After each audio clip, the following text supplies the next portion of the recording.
parmi la classe politique, même au sein du gouvernement, on disait qu'il y avait des gens qui supportaient des gangs. Et le Canada commence par deux opposants à ce gouvernement-là. Et est-ce qu'il y en a d'autres? Est-ce qu'il y a des gens au sein du gouvernement que vous allez sanctionner, que vous soupçonnez aussi?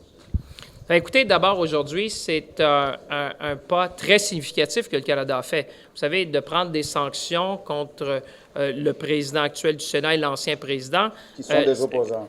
Mais ça envoie un message fort oui. à la classe politique de dire, écoutez, nous sommes à la guerre et nous allons continuer de voir ce qu'on peut faire ensemble avec nos partenaires. Vous savez, ces sanctions-là ont été prises aussi avec nos partenaires américains.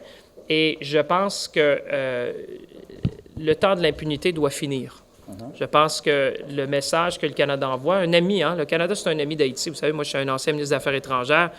J'ai bien connu le président du CARICOM, qui était le ministre des Affaires étrangères d'Haïti à l'époque.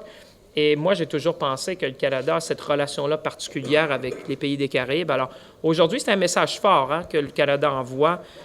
Et je pense, ce que j'entends de la communauté haïtienne, c'est très bien reçu.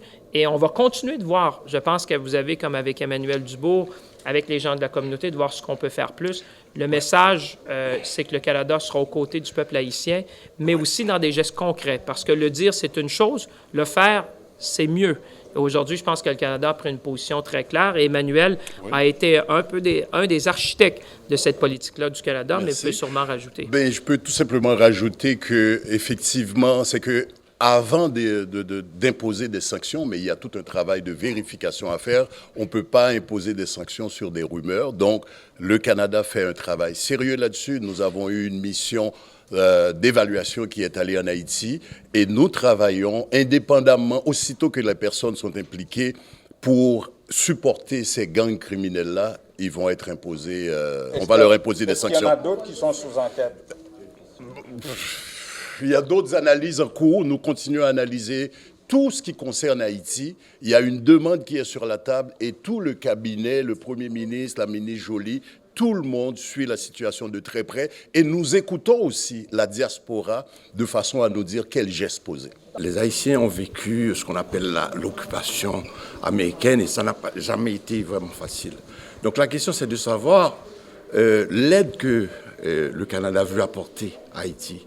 Est-ce que finalement, parce que c'est une crainte des Haïtiens, de voir qu'ils vont tomber dans une chute d'occupation. Donc, quelle est la mission? Est-ce que cette mission restera dans le discours du Canada ou bien c'est une mission, c'est-à-dire qui sera réelle, que le Canada va être un ami d'Haïti pour pouvoir aider les gens à pouvoir sortir de leur situation? Le passé garant de l'avenir. Le Canada, vous savez, les relations diplomatiques datent depuis 1942 de mémoire avec Haïti, à peu près 68 ans de relations diplomatiques. Tous les gestes du Canada ont été faits de concert avec la volonté du peuple haïtien. Et je pense que le message d'aujourd'hui, le message qui est envoyé par la ministre Joly, le premier ministre Trudeau, c'est un message comme celui-là, c'est-à-dire qu'on sera toujours auprès du peuple haïtien.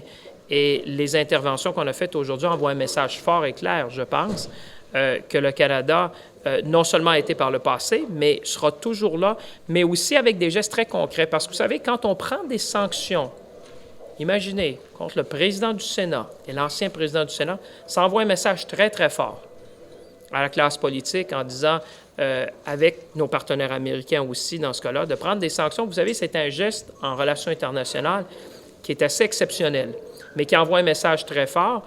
Et je pense que le peuple haïtien aujourd'hui doit voir un Canada qui est engagé, un Canada qui est respectueux et un Canada qui veut aider le peuple haïtien. Et qui ne fera pas comme les États-Unis. On l'a bien dit, si le Canada doit intervenir, participer pour aider Haïti, on est en train d'analyser, ça va se faire selon les valeurs canadiennes. Ça va se faire selon les valeurs canadiennes, donc respecter les droits humains, la dignité du peuple haïtien, tout ça, ce sont des éléments. Puis, nous allons être transparents aussi pour vous dire pourquoi on a posé tel ou tel geste. Donc, les valeurs canadiennes, nous les connaissons et c'est dans ce sens-là que nous allons agir.